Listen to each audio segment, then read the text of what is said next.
It was just after 8 p.m. on Monday, March 9th, 2026. A mother and her teenage daughter were driving home along Route 303 in Portage County, Ohio. The road there cuts through the kind of wooded greenbelt that defines this part of the state, second-growth forest on either side, the occasional farm field, gravel shoulders, no streetlights once you leave town. They were not looking for anything unusual. They were going home. What happened next, neither one of them has been able to talk about without their voice catching. Their headlights caught a figure crossing the road in front of them. It was not a deer, it was not a person. It was somewhere between 6 and 7 feet tall, brown, and it was so close that the daughter, sitting in the passenger seat, would later tell investigators she could have rolled down her window and touched it. They got close enough to see its face, and the way she described that face was not the way you describe a person's face, or even an animal's face. She used the word blurred.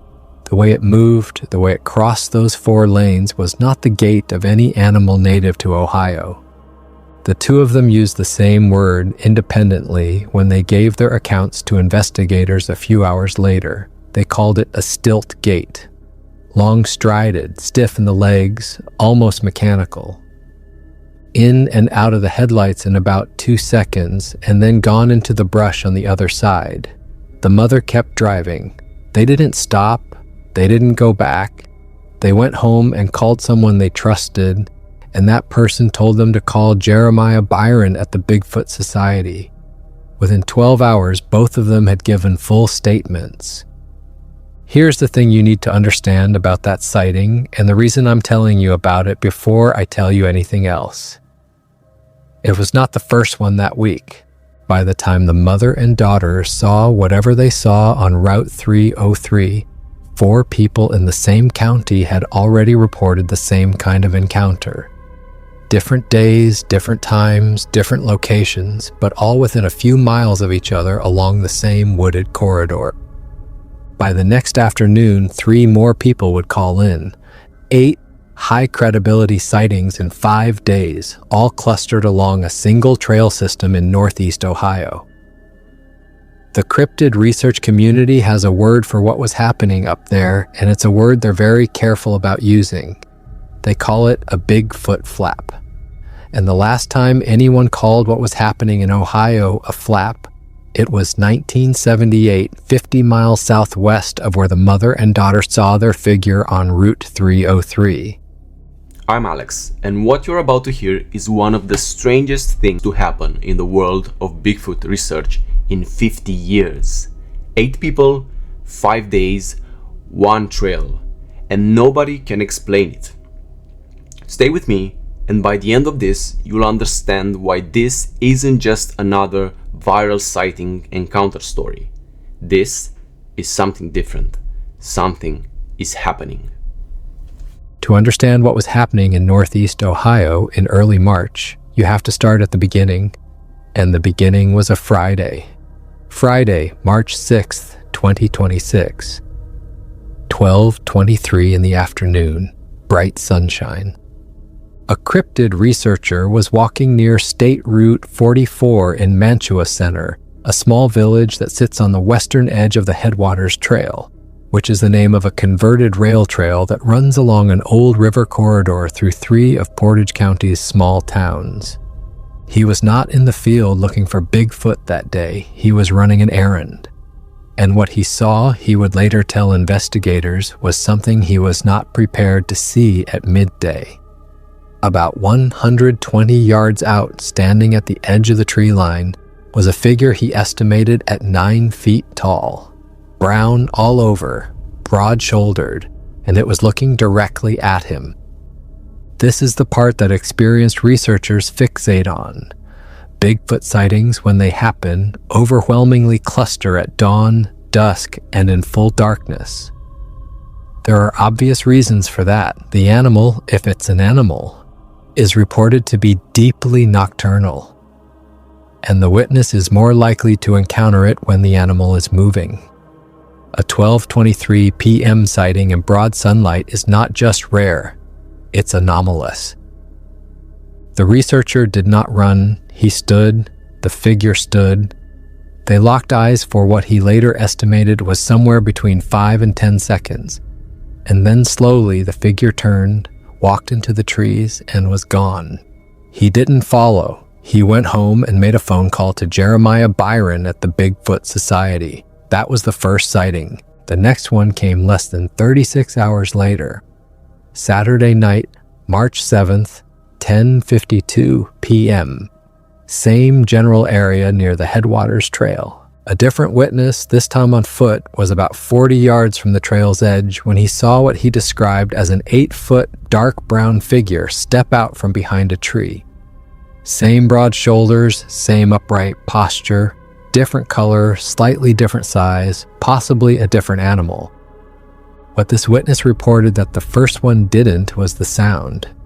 He described what he heard as a deep, vibrating grunt that he felt in his chest before he heard it with his ears. If you've watched my video on infrasound and the Bigfoot phenomenon, you'll recognize this immediately. Researchers have been documenting low-frequency vocalizations from suspected Sasquatch encounters for decades, and the consistent description from witnesses is exactly what this one gave. You don't hear it first, you feel it. Sunday was quiet, no new reports. The Bigfoot Society had 2 sightings on file by that point and was treating it as a coincidence. A statistically interesting coincidence, but a coincidence. That changed on Monday, March 9th, 10:20 in the morning. A hiker on a wooded section of trail near Garrettsville, the next town east along the Headwaters corridor, encountered what he described as a tall, black-furred figure standing among the trees. He didn't get a long look. The figure moved into denser brush within seconds and was gone. But what he was able to give investigators beyond the basic description was a behavioral detail that matched the first 2 sightings. The way it moved away from him was deliberate. It was not startled, it was not fleeing, it was just leaving. 3 sightings now, 3 different witnesses, 3 different days, all within a few miles of each other, all along the same trail system. Then came Monday evening. That same day, March 9th, at 6 o'clock in the evening, in the small town of Windham, the easternmost town along the Headwaters corridor, a witness saw something different.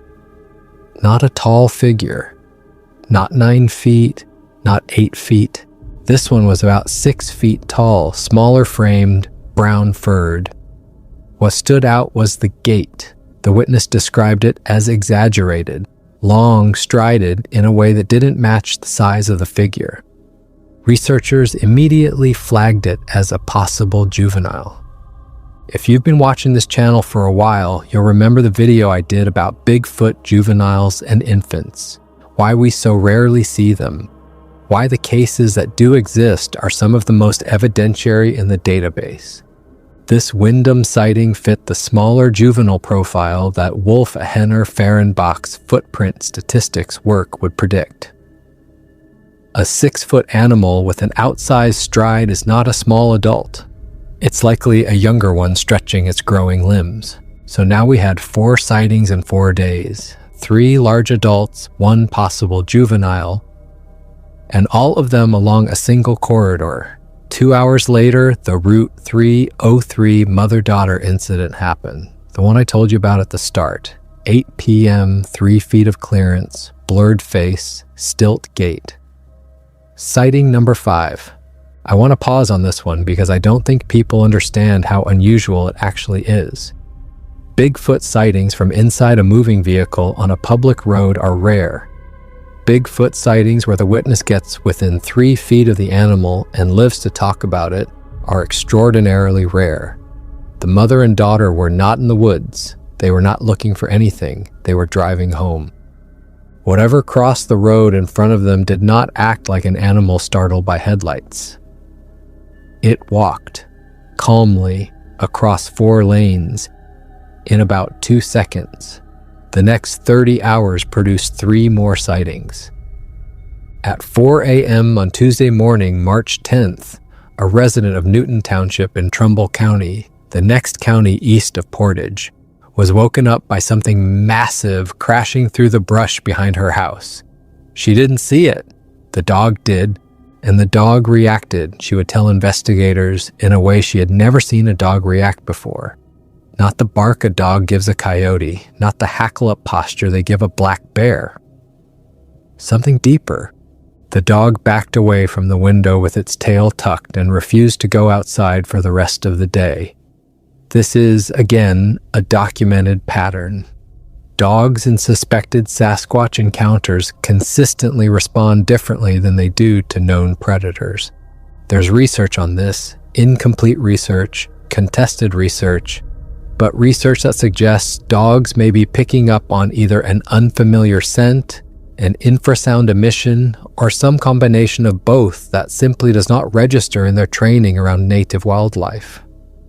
At 10:30 that same morning, 6.5 hours later, the most evidentiary sighting of the entire flap occurred at a private residence near Lake Milton in Mahoning County, now 2 counties east of where the cluster started.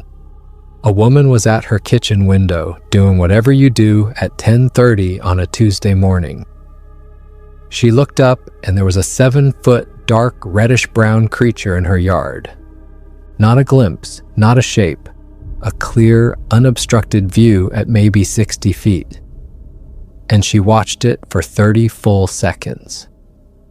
I want you to understand how long 30 seconds is in eyewitness terms. The vast majority of Bigfoot sightings, the ones that make it into the BFRO database, the ones researchers consider credible, last between 2 and 5 seconds. A glimpse, a figure, gone. 30 seconds is enough time to memorize an animal. And the woman at Lake Milton did. She gave investigators a level of anatomical detail you almost never see in this kind of report. She described, in her words, big, fat, round, muscular arms. She described a forward-leaning, high-velocity run. She watched the creature duck under low branches before vanishing near a small pond at the back of her property. She ruled out deer, she ruled out bear. She did it on the spot before anyone asked her to. The 8th sighting, a roadside encounter whose exact date and time are still being verified by the Bigfoot Society, closed out the cluster. By Tuesday evening, March 10th, 8 high-credibility reports had been logged in 5 days across 3 Ohio counties, all along a single drainage corridor.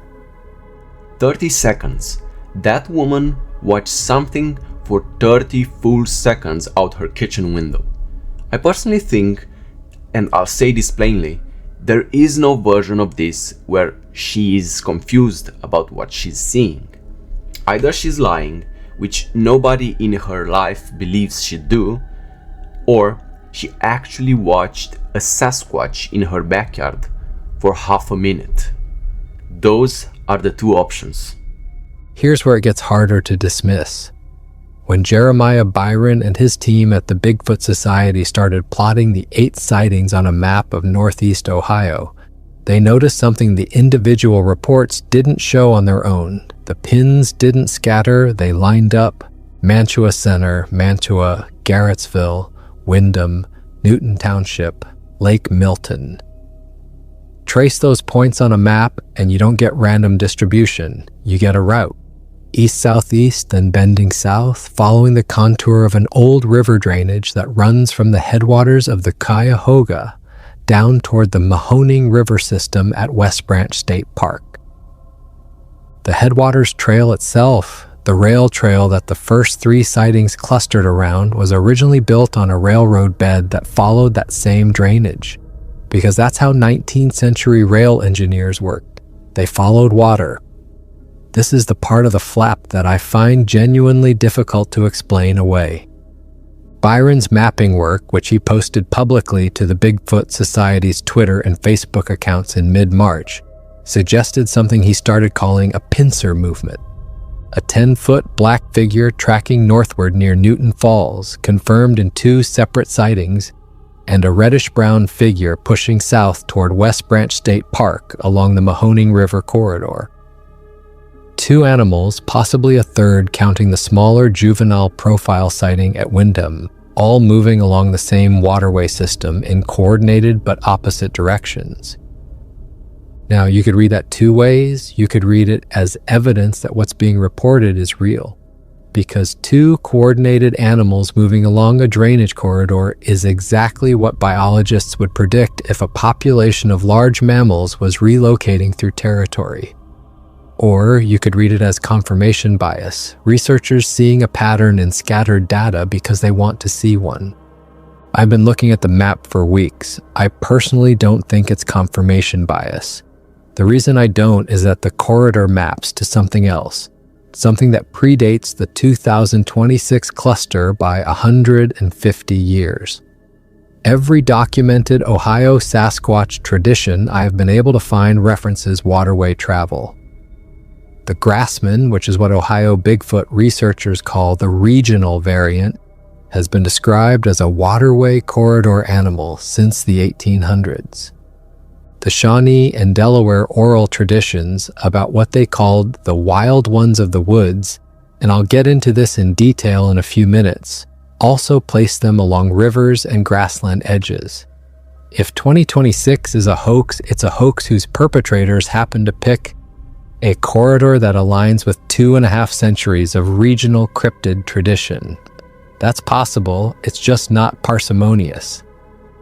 8 sightings. 1 drainage, eastward then southward route. The pattern was the story, not any single sighting. Before we go any further, I want to introduce the people who actually did the work on this cluster, because the credibility of the flap rises and falls on who was logging these reports. The lead organization is the Bigfoot Society, run by cryptozoologist Jeremiah Byron, who hosts a long-running podcast and an online community of about 282,000 followers on Facebook. Byron has been doing this for more than a decade. His standard for what he calls a high-credibility report is strict, multiple witness corroboration where possible, ruling out alternative explanations, on-the-record contact with the witness. He doesn't post sightings he can't verify. By his own count, the 2026 Ohio flap is the most significant cluster he has tracked in his career. Working alongside the Bigfoot Society on the ground was a group called the Ohio Squatch Project, who put investigators in person at the sighting locations within days. They conducted face-to-face interviews, walked the terrain, looked for physical evidence, and corroborated witness accounts. This is the kind of field work that almost never makes it into the viral version of Bigfoot stories. But it's what separates a serious investigation from a viral video. And then there's Mike Miller, co-founder of the Ohio Night Stalkers Bigfoot Research Group, whose role in this story will become important when we get to the new evidence that surfaced in May. Miller has been doing audio analysis and footprint casting in Ohio for years. What pushed this from a niche cryptid story into local mainstream news was a quiet acknowledgement from the Portage County Sheriff's Office. The department put a post on its official Facebook page acknowledging the cluster, urging residents to stay calm and to stay inside if they felt unsafe. That language is not the language law enforcement uses about a hoax. That is the language law enforcement uses when they have to publicly address something they cannot officially identify but cannot ignore. It is the same kind of half confirmation we saw from Sheriff Alan Cutler in Pender County, North Carolina after the 2021 Highway 210 911 call I covered earlier on this channel. When a sheriff's department posts about Bigfoot, the cryptid community has stopped just talking to itself. National coverage followed: Cleveland 19 News, WKYC Cleveland, the Canton Repository, Fox 8, eventually Fox News at the national level. Most of the coverage was straight reportage. 8 sightings, here's what the witnesses said, here's what the researchers think. Some of it was the predictable, joking tone of voice news package. But the volume of coverage and the willingness of local outlets to take it seriously is itself part of the story. This wasn't a tabloid event, it was a regional news event. Quick favor before we keep going, if you want to keep up with this kind of investigation as new evidence drops and there's a good chance the Ohio corridor reactivates this fall, I'll explain why later. Hit the subscribe button. I'm tracking this cluster as it evolves, and you'll want to be here when the next round hits. Here is where the 2026 flap becomes something more than a current event. It becomes a pattern. 50 miles southwest of where the mother and daughter saw whatever they saw on Route 303, there's a small town called Minerva. It sits in Stark County, Ohio. In August of 1978, 48 years before the 2026 cluster, Minerva became briefly the most famous Bigfoot location in the United States. The family's name was Caton, 2 parents, Evelyn and Herbert, and 7 children. They lived on Lincoln Street SE in Paris Township, just outside Minerva proper. Their property backed up against an abandoned strip mine, the kind of wooded, semi-reclaimed industrial scar that's common across eastern Ohio. The land had been disturbed once and then mostly left alone, and the woods around the strip pits were thick. It started in early August 1978. The family was inside one evening when something appeared at their kitchen window. The kitchen window was high. The creature, whatever it was tall enough to look directly into it from outside.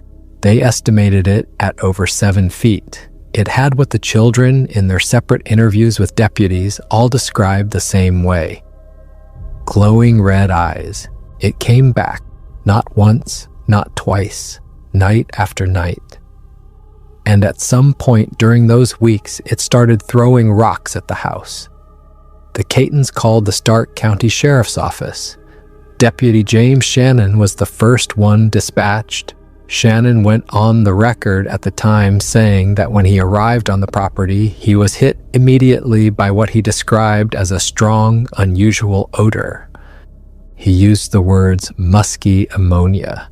He searched the property. He found no animal.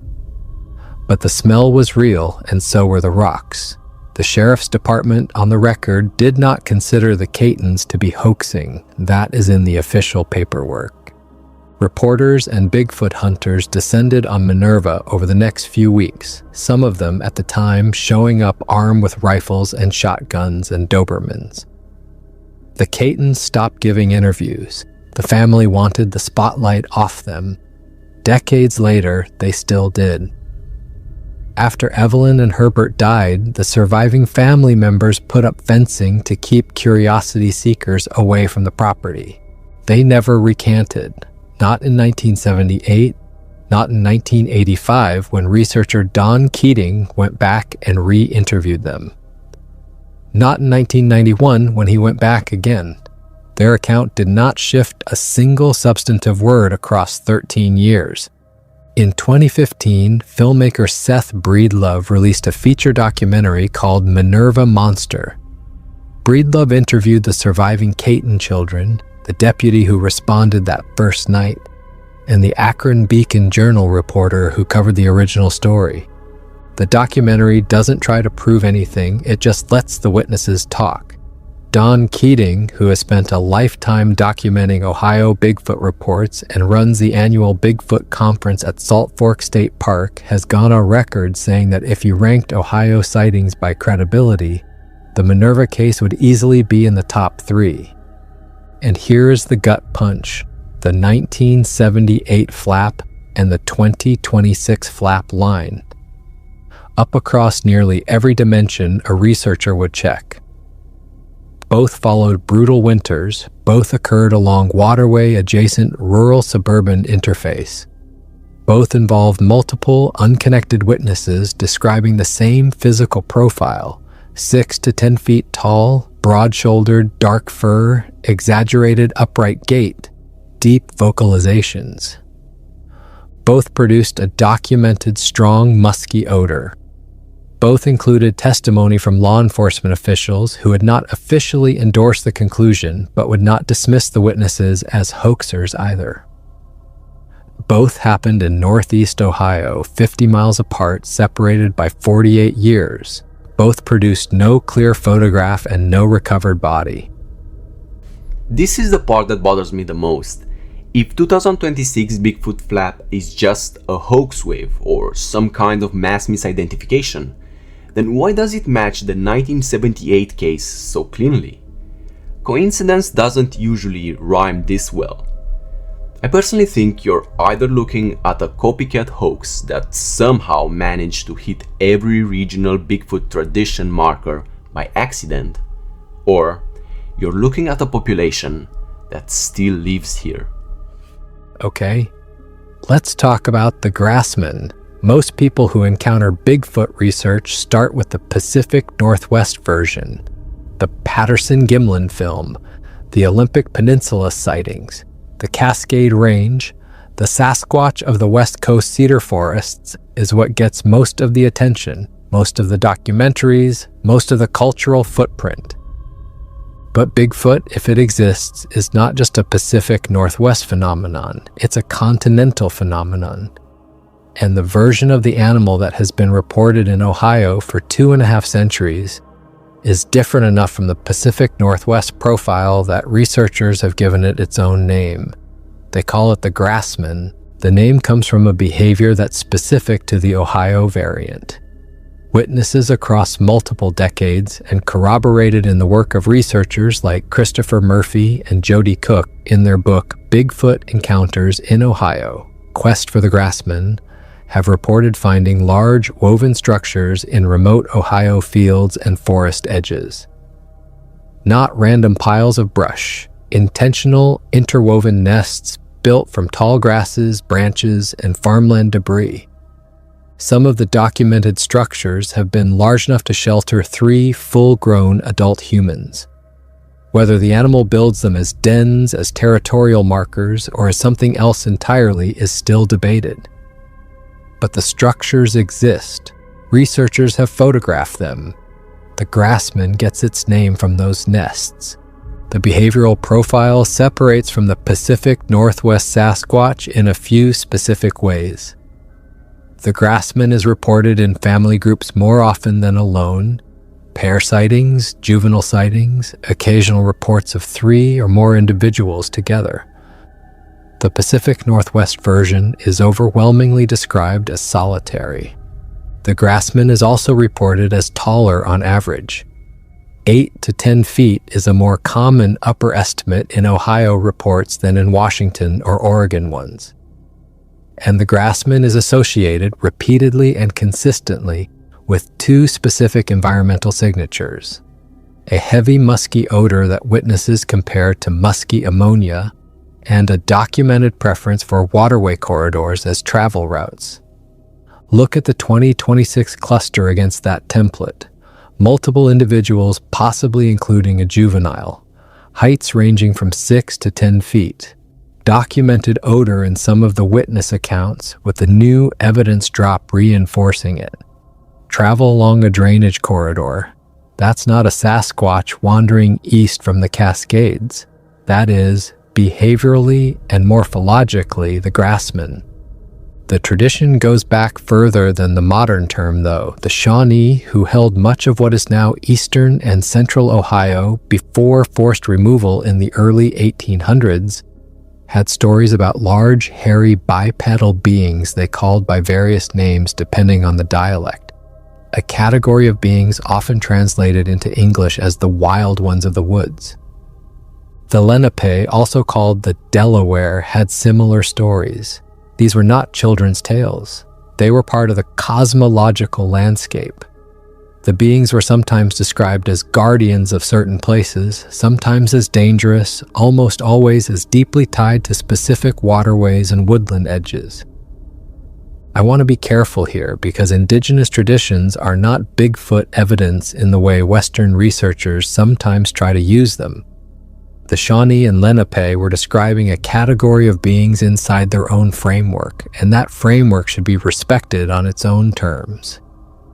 But what you can say fairly is that the geography indigenous traditions place these beings in, waterway corridors in eastern Ohio, the kind of forest-grassland interface that the Cuyahoga and Mahoning drainage systems still represent today, is the same geography that produced the 1978 flap, the 2026 flap, and the steady drip of individual reports across the 4 decades in between.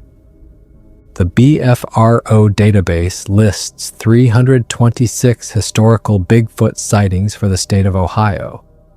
That ranks the state 4th in the nation, behind only Washington with 724, California with 463, and Florida with 344. Portage County alone, the epicenter of the 2026 flap, accounts for about 19 of those reports. Eastern Ohio in general, especially the Salt Fork State Park area where Don Keating has documented more than 36 sightings since the 1980s and runs the annual Bigfoot Conference, is one of the densest Bigfoot reporting regions in the eastern United States. Ohio is not a fluke. It is, by the numbers, one of the most active Bigfoot states in America. It just doesn't get talked about that way because the cultural footprint of the Pacific Northwest version is so dominant that the Grassman has been treated as a regional curiosity rather than what it actually is.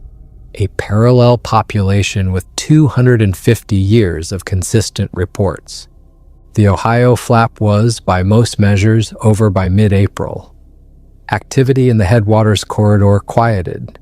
The Bigfoot Society issued what they framed as a final report on the cluster in early April. National news moved on. The witnesses went back to their lives, and then, on Sunday, May 3rd, 2026, Fox 8 in Cleveland broke a story that pulled the entire flap back into the news cycle. The station had obtained, through Mike Miller and the Ohio Night Stalkers, what they called exclusive new evidence tied to the recent sightings. 3 things specifically. Video of alleged Bigfoot tracks recovered from the corridor. Audio recordings of howls captured during the period of the flap. And, critically, spectrograph analysis of those howls.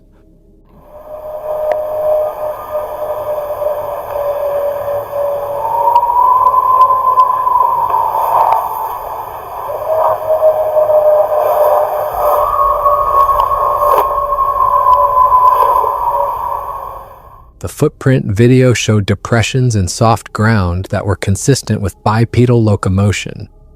Larger than human, with a stride length that exceeded what a person of normal proportions could produce naturally. Miller declined to release exact measurements pending peer review by the Bigfoot Field Researchers Organization. But he did say on camera that the prints were consistent with what BFRO categorizes as Class A track evidence. The audio is where it got interesting. Miller's team had recordings of vocalizations they captured in the corridor over a period of several weeks following the cluster. The howls did not match any North American animal Miller's team could find a comparison for. Coyote vocalizations have a distinctive frequency profile and rise-fall pattern. Wolf vocalizations, and there are no wolves in Northeast Ohio anyway, have their own. Black bear vocalizations are completely different. Owls, foxes, bobcats, all different. None of them matched what was on the recordings. When Miller ran the recordings through a spectrograph, the comparison he reached for was not a North American animal at all. He compared them to baboon vocalizations. And his on-camera quote to Fox 8 was that some of the howls pegged higher than a baboon on the spectrograph. Higher pitch, more complex frequency structure, in some cases more vocal range than a primate is supposed to be capable of producing. I want to be honest with you about the limits of this. A spectrograph analysis is not the same as a peer-reviewed study. Mike Miller is a respected researcher in the cryptid community, but he is not a credentialed bioacoustician, and his analysis would need to be reviewed by people who specialize in animal sound work before it could be considered conclusive. There are skeptics, Joe Nickel at the Skeptical Inquirer, Benjamin Radford, others, who would point out fairly that audio evidence encrypted research has historically been the weakest category of evidence because it's the easiest to misidentify. But the audio is not the only piece of evidence. The audio is part of a stack. 8 sightings with consistent witness profiles, a documented corridor that maps onto historical Grassman territory, footprints, howls that don't match any known regional animal, Sheriff's Department acknowledgement, national news coverage, all of it converging on the same set of locations in the same 5-day window. You can dismiss any of these pieces of evidence on its own. The footprints could be a hoax, the howls could be a misidentified animal, and the witness could be wrong, but you'd have to dismiss every single one of them simultaneously to get a clean, skeptical answer. And every time I run that math, I come up short. What Fox 8's evidence drop did was reframe the 2026 Ohio Bigfoot flap as something other than a story that ended in April. It made it into something that was still actively producing data. Whatever was on that corridor in March may not have left. So why now? Why Northeast Ohio in March of 2026, after 48 years of relative quiet since the Catons saw what they saw on Lincoln Street? The leading theory, the one Mike Miller has put forward most prominently, is environmental. Ohio came out of one of the harshest winters on record. Snowpack was heavy. Cold snaps were unusually severe even by Northeast Ohio standards. Spring thaw produced significant flooding across the river systems in the eastern half of the state, the same river systems that the 2026 corridor follows. Miller's theory is that the harsh winter and subsequent flooding may have pushed a Grassman population out of its normal range. Animals that had been using more remote dens or territories were displaced, and what we saw in March was a relocating population moving through more populated terrain than they would normally cross. Notably, the 1978 Minerva flap also followed a brutal Ohio winter. The Caton family saw what they saw in August, but the run-up to the encounter, the months in which the property had been disturbed by Herbert Caton clearing brush around the strip pits and dumping garbage that may have attracted scavenger animals, happened in a year that produced one of the worst winter weather seasons of the late 1970s.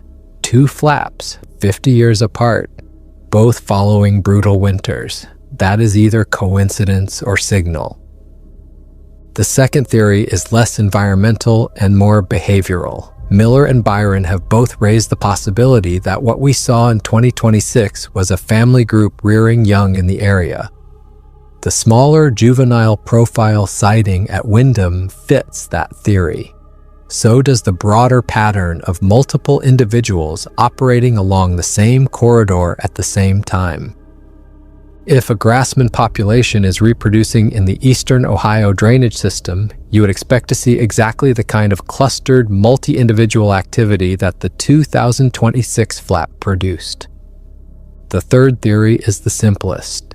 They were always there. They've been moving through that corridor the way they've moved through it for centuries, and what changed in 2026 was not the animal's behavior, it was the witness density. More cameras, more rural residential development encroaching on the drainage corridor, more people on hiking trails, more eyes on the landscape. The animal was always there. We just finally happened to see it. I personally find theory 3 more compelling than the other 2, and the reason I do is the historical record. The Shawnee and Delaware were describing these beings on this land in the 18th century. Settler-era newspapers in the 1800s recorded encounters with what they called wild men in this exact part of the state. Don Keating has documented more than 36 modern sightings around Salt Fork alone. The Catons saw what they saw in 1978. The 2026 flap is not the start of something, it's the latest data point in a continuous record. Here's what I want to leave you with. The 2026 Ohio Bigfoot Flap is the most significant cluster of Sasquatch sightings tracked in this country in 50 years. 8 high-credibility witnesses, none of whom knew each other, none of whom had anything to gain from coming forward, all describing the same animal moving through the same corridor over the same 5-day window. Backed by physical evidence in the form of tracks, audio in the form of unmatched howls, geographic signature in the form of waterway corridor travel that maps onto 2.5 centuries of regional tradition. Acknowledged, however cautiously, by local law enforcement, covered by both regional and national news. Either every one of those witnesses is wrong in the same specific way, or there is a Grassman population still using the Ohio waterway corridors. Those are the 2 options. There is no third option that does the data justice. My honest take after spending the last few days pulling on every thread of this story I could find is that something strange is happening in Northeast Ohio that the explanations we usually reach for can't quite cover. I do not know what it is, and certainly I am not going to tell you what to believe. But I am going to tell you this. When I look at that map, when I read the witness statements, when I listen to the audio Mike Miller pulled of that corridor, I do not think those people are wrong.